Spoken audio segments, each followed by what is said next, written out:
Wow! Mala Valentina na costume ba ang hanap mo sa halagang 10 pesos? Meron ka ng outfit na Valentina yan ha. Yan, tanghaling tapat ay gusto matulog ng katawan ko pero yung utak ko may gustong gawin kaya pinagbigyan ko. Kaya pagkasunta na rin ako ng pandayan. Hindi para bumili ng school supply, kung hindi para hanapin yung gusto kong bilhin. Kaso nga lang kanina, nung habang hinahanap ko siya, nakita ko na ang mahal pala niya kaya hindi na ako bumili, iba na lang binili ko. Napaisip akong pumunta na lang ng Tiangge at nandito na rin naman ako. At ito, nakita ko ang mga presyuhan ganito. Ito yung mga gustong-gusto nating mga nanay, mga gantong presyuhan, mga 10 piso. Kaya hindi na ako nagpahuli, talagang bumili na ako niyan. Sayang nga naman 10 piso lang, san ka pa? At nag-ikot-ikot pa rin ako para hanapin yung gusto kong hanapin pero wala talaga akong nakitang hinahanap ko. Puro lang ang nakita ko, puro ba? Kaya for the ikot pa rin ako niyan.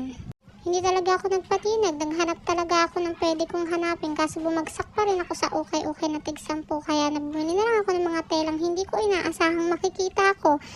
Kaya yung nakita ko talaga na damit na parang pa Valentina, hindi ko na talaga binitawan kaya binili ko na at ayan, gagawin nating damit ni Valentina. Kaya nung agad-agad pag uwi ko, ginawa ko na siya dahil excited ako para gawin yan. At ayan, hindi ko na yan binitawan. Sayang nga naman kasi para siyang pa Valentina, di ba? Kaya ginupit ko na rin kaagad-agad yan para gawing pa Valentina shoot ni Dangbo. Sa halagang 10 pesos, meron ka ng costume na Valentina. Saan ka po? Kaya for dago na yan. Tadagupit-gupit na tayo, dahan-dahan. Baka magupit natin ng bedsheet. Gumawa lang naman ako ng parang kadamit ni Valentina at tinahitahi ko na para mabilisan na. Fast forward na yan. Uy! Ayan. At kaya nung nakagawa na ako ng damit, ginupit ko na rin siya. Ay, dito ko na rin pa siya gagamitin. Para mabilis lang pasuot natin kay Budang. At gumawa na rin pala ako ng short dyan na pang baba ni Dangbo. At dinagyan ko lang din yan sa likod para mabilis siya. At kulang pa pala. Meron pala tayong chinelas. Ayan, gamit na gamit niya. Ayan, ginamit ko lang pala yan sa Perena. At ngayon gagamitin naman sa Valentina. Babalutin lang natin ng ganyang kulay. At ayan, ito yung sa ulo ni Valentina. Nag-try din akong gumawa ng ahas niyan. Ginawa ko naman yung best ko. Pero hindi talaga kaya. Nagmukha talaga siyang okra. For today's video. Pero kahit paano, pwede na rin. Maganda-ganda rin naman. Mukha lang siya talagang okra.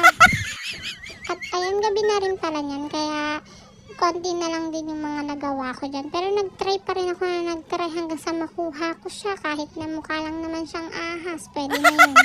Dahil ginusto mo yun, diba? O, pordago pa rin. Ayan, gumawa pa rin ako ng isa para lang makuha ko yung pa-snake niya. Kaso hindi.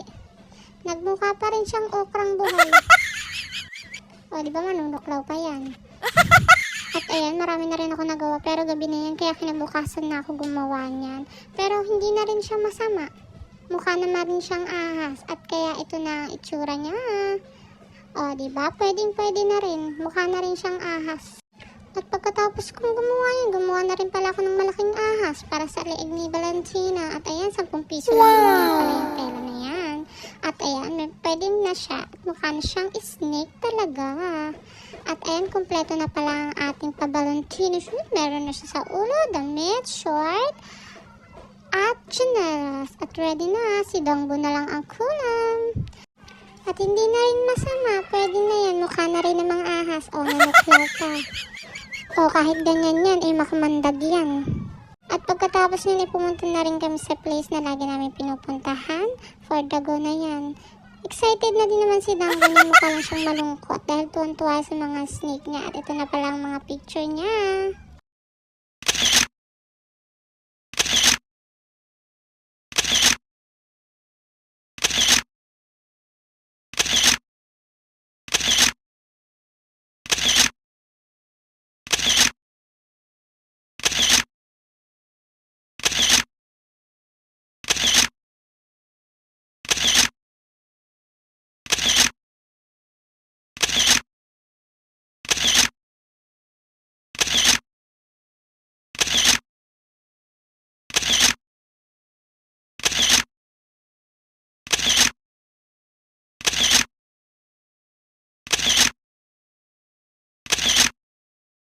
At pagkatapos yun, ipinasuot ko na rin pala sa tatay niya yung Valentina niya. O, diba? Mas bagay pala. Thank you for watching. Babush!